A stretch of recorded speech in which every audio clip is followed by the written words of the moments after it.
سلامونه ملګرو، زه برکت الله بریال یو ځل بیا تاسو سره په دغه ویډیو کې شتون لرم. په دغه ویډیو کې به زه تاسو ته وښیم چې څنګه کولی شو موږ یو ښه پوسټ ډیزاین کړو یا یو ښه بینر ډیزاین کړو. نو د همدې لپاره تاسو یو اپلیکیشن ته ضرورت لرئ چې دغه اپلیکیشن تاسو کولی شئ له پلی سټور څخه ډاونلوډ کړئ. دغه اپلیکیشن چې تاسو په سکرین باندې ګورئ د پیکسلپ په نامه یادیږي. تاسو دغه اپلیکیشن له پلی سټور څخه ډاونلوډ کولی شئ. نو راځم د موبایل په طرف او په موبایل کې زه پیکسلپ خلاصوم. زه اوس یو پوسټ یا یو بایټ ډیزاین کوم. کله چې تاسو یو بایټ ډیزاین کوئ د هغه لپاره باید تاسو د هغه بایټ مطابق عکس پیدا کړئ او د عکس کوالټي باید ښه وي یا کیفیت یې باید لوړ وي تر څو ډیزاین مو ښه ښکاره شي. نو ما یو عکس پیدا کړی دی چې کوالټي هم تقریبا ښه ده. نو اوس راځم په دغه عکس باندې لږ لیکل کوم.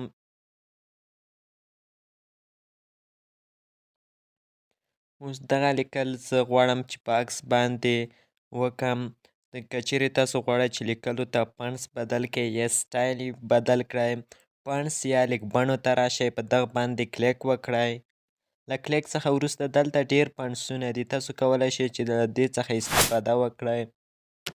زه راځم یو ساده پنس ورته انتخابوم.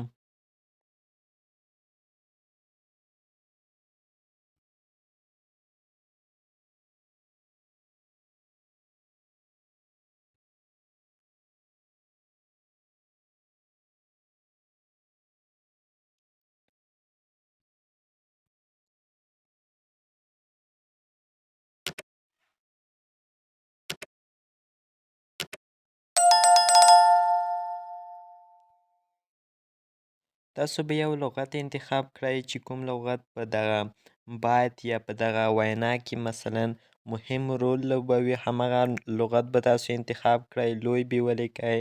دې ته هم زه یو پنس انتخابوم.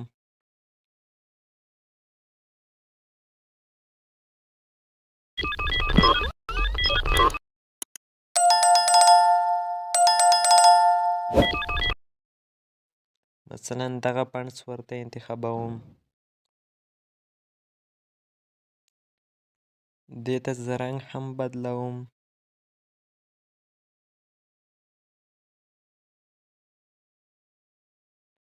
بارډر یا آوټلاین هم ورته پرې اپلای کوم. سور رنګ کې پرې اپلای کوم.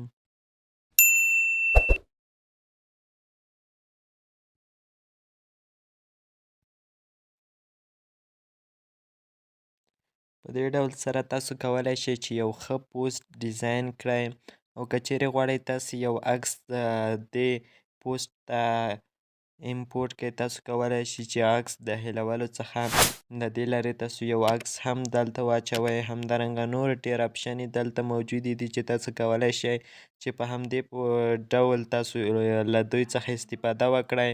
مثلا دغه چې دی په دې کې تاسو کولی شئ په دې ځای کې لیکلو هغه سټایلونه کوم هغه چې دي هغه تاسو کولی شئ چې په همدې ځای کې کنټرول کړئ. مثلا د لیکلو رنګ، بولډ او پنس، د لیکلو اړوند ټول اپشنې به دلته موجودې وي او تاسو کولی شئ په همدې ډول ښه او معیاري پوسټونه ډیزاین کړئ. که چیرې تاسو دغه ویډیو خوښه شوې ویډیو لایک او شیر کړئ. که چیرې کومه پوښتنه لرئ تاسو کولی شئ له موږ څخه په کمنټ کې پوښتنه وکړئ.